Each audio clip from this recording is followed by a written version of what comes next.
When I was in college taking design, one of our teachers said the number one best thing that you can do is to sketch every day. He said, carry a sketchbook with you everywhere. And when you're sitting at a restaurant or a doctor's or wherever, sketch. He says, if you sketch every day, whether you're an abstract artist, whether you do this kind of art or something entirely, the ability to know how to draw makes this much, much, much easier.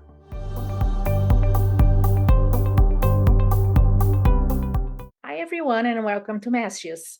For this sneak peek with artist and mentor Cindy Revell on the subject of painting from your imagination. At Mastrius, you get personal feedback, teaching, advice, and support from a master's artist of your choice so you can reach your goals in your style at your pace. I'm your host, Anna Zanella, today, and I'm thrilled to introduce Cindy to everyone. Cindy Revell paints colorful oil paintings in her sunny studio in Sherwood Park, Alberta. During her 30 years as a graphic designer, illustrator, and fine artist, Cindy has exhibited intensely and received many prizes and nominations along the way. She started as a realist painter, but now paints from her imagination, and that's one of the topics we're going to be talking about today. So I'm really excited to hear from Cindy. I will pass it on to you. Enjoying the video? Don't forget to like, subscribe, and click the bell to be notified when new Mastrius videos are added. Alrighty then. So yeah, it's people are often very surprised to find out that I trained as a realist. And I did that for about 12 years until I got itchy feet, and I was doing a lot of exploring. I think I was looking for a sense of liberation and freedom, and I don't really think I quite knew that at the time. This is why I always talk to my students so much about exploration. We don't always know where we're going. And we don't always figure it out until we've done a little bit of exploration. And sometimes the direction we're going in leads us to other things. Mm-hmm. So sometimes it's good not to know where you're going. So one of the things people ask me a lot about working from your imagination is, well, how do I know where to put stuff? Like if I'm not working from a photo, how do I know what to do? Where do I put things? What's the painting going to be about? So I always start with a concept. No, not always. Sometimes it's pretty free-flowing, and I'll just sort of go to the canvas and start putting things on there and let it emerge of its own accord, which is pretty fun. But when I'm doing that, I'm still using the fundamentals of art, of design, of realism. It all comes together. But generally speaking, I do have some sort of a concept. So using this painting as an example, I've just started this. So the concept for this painting is one of, let's say, unity and connection. And because I love cats so much and put them in quite a few of my paintings, I've started out with a cat. But I also love birds, and I also love flowers. I live on an acreage, and my yard is full of flowers. So all of those things, so when we think about like, well, what shall I paint if I'm not painting from a picture that I took? So we can paint the things that inspire us, the things that love us, or the ideas that are rolling around in our heads, and find ways to put them on the canvas. Because someone might say, well, I love my child. I can't paint my child all the time. No, but there's the idea of love, and there's the things that are involved with that love that might somehow come out on the canvas.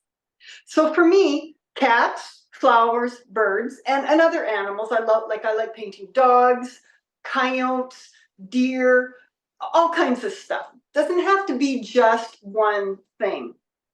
But in this example, it's about the beloved cat. So here's the concept then: unity, connectedness. So what then? Once I've got that, where shall I stick the elements? And because this cat he is really, he's the focal point of this painting. He's the main driver of the whole thing. So he is up front, and he is the most dominant element in here. He might not be the largest element, but because he is going to be a light value, he's going to stand out from what is going to be a dark background. So I already kind of know that. I don't always know that. I do sometimes just go and plan the color and value as I go, which is super fun, but it can create problems for yourself. But then the fun thing about that is that then you get to solve your problems and you learn all kinds of things just by figuring out how you're going to fix it. But in this case, I know where I'm going. He's going to be on a dark background. Okay, so the flowers. So, you know how I mentioned focal point? Yeah. Lots of times people like to put the focal point on the rule of thirds. And while the rule of thirds can be very, very helpful, I don't mind breaking the rules one single bit. I use design to create a good overall organization, coherence, so that there is, coherence actually is the best word I can think of for that. It's well organized. And so he actually does land on the one of the third points. He does not. But that's so I don't worry about that. And lots of times in some of my paintings, nobody is anywhere near one of those points. I do feel as long as it's really well organized, and even chaos can have a certain type of organization, right? We can use value, color, different things to introduce a type of organization to what could be considered a chaotic or very busy painting. But in this case, we've got these two guys. This really is the focal point, not necessarily a particular thing. It's what's going on between them is more the focal point. But you'll notice I put a moon up there. And so now what's happening is you'll have this interesting triangular thing. The moon's not going to be too bright because I don't want it to dominate them, but it will be noticeable. The bird, he's probably not going to be very light and bright in terms of value either, because I don't want it to be like a ping pong thing. But he's probably going to be noticeable. Sometimes I hide the birds, like make them the same color as the flowers, so that you make a fun discovery. I might change my mind and do that, but we'll see what happens. Okay, the flowers. So what I've done with the flowers is, let's just look at where this vase goes. I don't want the vase to be even with his head. I want there to be good, interesting, negative shapes. And by changing levels, if this vase is a similar value to him, you're going to have an interesting negative shape against the dark background. But I think this is going to be a dark color as well. So then that kind of changes that whole negative shape idea. But I want there to be rhythm. And so I'm going to make sure that I have all of these differing heights. And the same thing actually applies to the flowers. They're not done yet. I'm going to have flowers up here. I might have something coming down here. There'll probably be something coming off the canvas. And the idea that I use with flowers quite often is large, medium, and small. Such a simple, unbelievably simple thing, but you would be surprised at the amount of rhythm and interest that it brings to a painting. So then you might think, well, what do I do if I'm doing something like peonies that are all kind of the same size? Well, you can turn them so that one is on its side and narrow. You can use buds. You can use partly opened buds. So now you suddenly got some sort of an arrangement of large, medium, and small. And you can see that working up through the whole painting. Small vase, big vase, large element, medium element, small elements, and it creates a nice rhythm. And things are connected too. So this archway this is a window. This is going to be a light background. And so you can see that there's actually kind of, even if I didn't have this window here, there's a circular feeling to this. We'll just ignore that. But look at the moon. Everything creates a circle. And not that everything always has to create a circle, but I have noticed in my compositions that tends to happen by itself. Some people use like in landscape, they'll have like an S shape, or these different shapes that are kind of evident. I don't know why I always seem to return to this. The circle. Yeah, it's very interesting.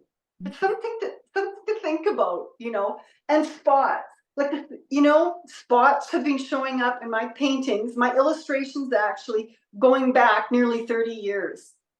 And I never would have thought back then that they would continue to be a part of my work in some way. It's very interesting as an artist to look back at your stuff and suddenly start seeing the pattern. Absolutely. Yeah, very interesting, hey? So Cindy, can I just, so what I am hearing you talk about, you paint from your imagination, this concept that you had with cats and flowers and birds are recurrent in your work for sure. But as you're explaining it, you're touching in all these elements of design, right? That I guess you rely on to create the successful painting. So like I hear you talking about large, medium, and small pieces, like elements, the rhythm, that circular feeling, the variation, movement, repetition, and so on. So I guess that's something to be aware of, right? Oh, absolutely. And you could do a painting. Let's just think of an abstract painting. You could do an abstract painting, but you cut it directly in half. And some people feel you should never do that, that you should have unequal divisions of space. But there's always a way to make something interesting. So if you cut your painting in half, you could have them at 2 different values. Mm-hmm. What if you decided to have them the same color, but not at 2 different values? Maybe you could gradate one slightly left to right. Like, there's always a way to introduce interest to a painting. Like you think about Mark Rothko's paintings, which are very, very simple. But when you start looking at the values and there's a lot there when you start looking. We have to look beyond the obvious and look at the subtlety. But yeah, design very much helps me decide where the elements are going to go. Right? So how much time do we have? We're pretty good. Okay. I was gonna ask you then one more thing. So when you're starting to paint from your imagination, do people still use pictures sometimes as an inspiration? You certainly could. Yeah, you definitely could. I don't, because as a realist too, I'm always worried that I'll fall back into that. Right. That I will get too caught up in how things work. So what I might do, like, what if I ask myself, like peonies are round and fluffy, ranunculus are kind of round and fluffy. And what if I can't remember what a ranunculus looks like, but I know that it's round and fluffy kind of, and I want to make sure that they look different. I'll go Google ranunculus. Oh, okay, I see how they're different. So I will use photo references in that way. Or what if I don't know a coyote, a dog, and a fox have a lot of similarities. Yes. So I might look at them to see what are their main characteristics. What's the thing or things that sets them apart from dogs? And so then that can help me when I'm painting those sorts of paintings. But again, I can't look at the photos. I've got to get at the idea of what those iconic things are that are really different, and then not look at it anymore. Otherwise, I'll get too hung up on realism. Yeah. Very interesting. So those are the kinds of things you're going to be talking about during your next mentorship group coming up, right? Like how to define your concept, how to move that into like your visual language, what it's going to look like, and so on, and all these tips that you picked up along the way, right? On how to get started and compose a painting that's great to look at and that's interesting to look at. Yeah. The other thing we're going to get into is it isn't just where we put things, because we have a tendency to think that something that's bright and colorful may not have a strong backbone of value. And for me, value is very, very critical in my artwork. It is part of the design, it's part of the rhythm, and it's part of the organization. So we start to see how these different design tools all pull it together and help us make decisions, because that's kind of the thing that gets people. It's like, well, I don't know what to do decision wise. Like, where do I put things? What color is it going to be? How dark is it going to be? I got nothing to follow. And when you use some of these really simple concepts, it gives you a path to follow. Some of the other things that we're going to talk about in our mentorship group are mindset, like how we can get ourselves stuck on things, how we can get unstuck. Sometimes how we can simply go with being stuck and see what happens is very interesting. Sometimes it's better to go with the flow instead of pushing things. So we're going to talk about mindset a lot. We're also going to talk about feel-good marketing. That's going to probably be a smaller component of this group because I really want to focus on art making itself. But having been a freelance illustrator for a lot of years, I learned how to market my own self back in a time when there was no internet. Well, we did have internet, but it wasn't really used strongly for marketing back then. I'm ancient. You came a long way, Cindy, for sure. So when I first started freelancing, the internet, I used it to look things up, but it wasn't the way we connected with people. And so I was doing things in a very old-fashioned, one-to-one way. And we're going to talk about how to do that. I make liberal use of the internet today. I use social media, email, my website, all that kind of stuff. But I kind of feel like marketing has gotten a little bit, I don't want to say cutthroat, desperate. Desperate comes to mind. It's like everybody's desperately trying to get people to come to them. And so I want to talk about a feel-good way of marketing yourself that can be slow and gradual so that you're not stressed out and thinking, oh my God, I've got to get this stuff done like right now. Something that's a little more gentle and more natural feeling, and something that feels good. All right. Is there anything else you wanna tell us? I want to show our audience color.